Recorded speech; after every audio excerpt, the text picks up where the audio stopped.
Hi guys, welcome to my YouTube channel. So ngayon may panibago na naman tayong video guys. So sa video ito guys, ipapakita ko lang sa inyo kung paano po natin i-remove o i-unlink yung naka-link na GCash natin sa ating Google account. So i-remove po natin yung mga apps o yung GCash natin na naka-link sa ating Google account para hindi na po siya nagbabawas buwan-buwan ng example nag-purchase buwan-buwan. So ngayon ipapakita ko pa sa inyo kung paano po i-remove yung naka-attach na link sa ating Google account. So ngayon guys, punta tayo sa ating Play Store. So make sure yung nakalagin po yung ginagamit ninyo na Gmail account sa pag-link ng yung GCash. Ayun, itong profile na to guys. So ngayon guys, i-click natin itong profile na yan. Tapos dito guys, i-click nyo ang payment and subscription. Click nyo yan.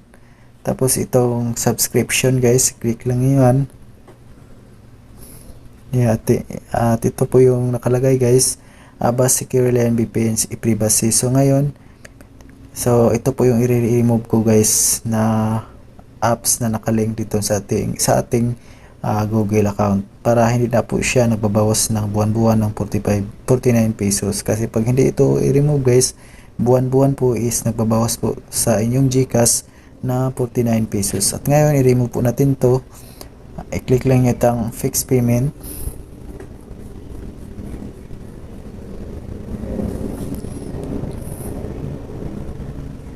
Ay mali guys, i-click lang nyo ito guys, i-click nyo yan dito banda guys, itong Avast VPN, i-click yan.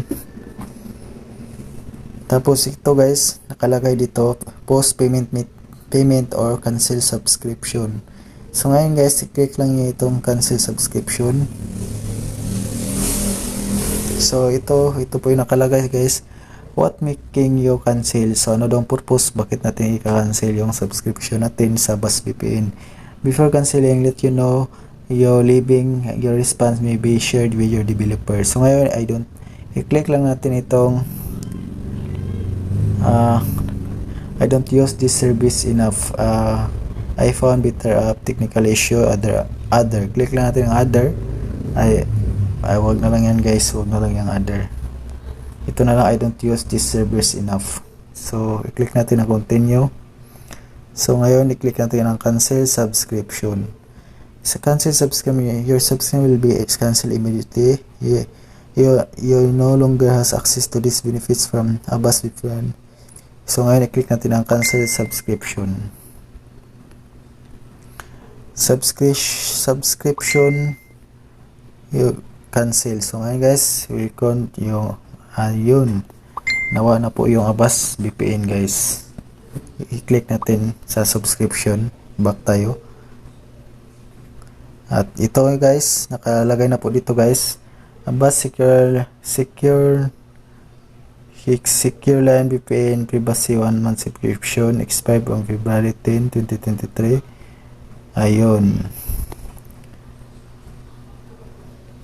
Tapos guys, i-click lang nyo itong remove, is automatic na po siya ma-remove yung VPN natin. At ito lang po nagtatapos ito guys, at sana may natutunan naman kayo sa aking primong video how to remove na nakalink na apps sa ating Google account.